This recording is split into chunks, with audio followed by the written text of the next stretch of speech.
Residents and business owners in Houston are getting their first glimpse this week at how much the city's new drainage fee will cost them, and many are very unhappy. Some are receiving statements that indicate costs that are double or even triple what was advertised before voters approved the plan last November. Joining us live to talk more about this are Houston City Councilman Mike Sullivan and Bob Jones with Jones & Carter Engineering, who supports the fee. Gentlemen, thank you. First to you, Councilman Sullivan. Is this an unwelcome surprise, or is something we should have seen coming? Well, Mr. Jones is a retiring engineer that was actively engaged in promoting this proposal. I actively campaigned against it, so you get two good viewpoints. It is not to be expected that people don't know what their bill was because it was never advertised in the campaign. Everyone was told it would be a $5 a month fee, and I campaigned against this because it was never defined, and here we are receiving bills 3, 4, or 5 times as high. Yeah, Bob Jones, how do you respond to that? I mean, I'm one of those people. I got one of those bills that was triple what was advertised, even more than triple that. I guess I was pretty put off by all this. Well, the initial advertisements talked about a typical 5,000 square foot lot with about 1,800 square feet of impervious cover. What's good about this fee is it's equitable to everybody. Now, my house has about 5,000 square feet of impervious cover by the time you count my driveway and everything. Clearly, I expected that my fee would be 2 or 3 times the $5. Yeah, but Mr.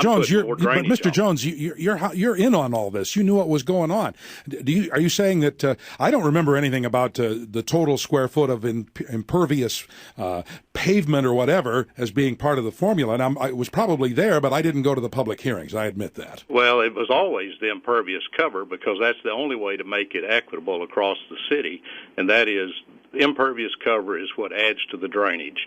And Houston is the city that charges based only on impervious cover. Other areas charge for a variety of things, but you only pay for the amount of impervious cover on your lot. And like in a commercial establishment, you pay on your driveways and your building. And everybody pays at 3.2 cents per square foot. As the uproar continues, Councilman Sullivan, where do you see this going?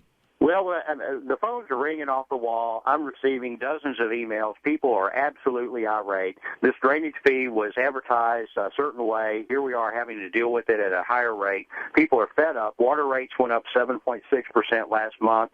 The city changed the automatic increase from consumer price index increase to producer price increase. Bills go up and up and up, and citizens and taxpayers are tired of it, and they're letting their elected officials know they have a right to be angry. You think there'll be a challenge, Mr. Sullivan?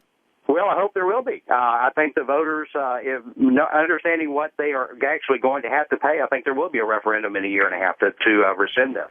And in hindsight, Bob Jones, do you think there was too much focus perhaps on a best-case scenario, not so much on the worst-case or average-case scenario? Is that where maybe it went wrong? Well, I think what's gotten lost in this discussion is the charter amendment was to set up a dedicated fund and to go to a pay-as-you-go program, and the drainage fee is only about 40% of what goes into the total street and drainage program for the next 20 to 30 years. And what Councilmember Sullivan has failed to say is he's never offered a solution to how we fix this, and the voters have said to the elected officials, we want our streets and drainage fixed, and we're willing to pay for it if you put it in a dedicated fund. A dialogue will continue to follow. Thanks to both of you, Houston City Council member Mike Sullivan and Bob Jones with Jones & Carter Engineering.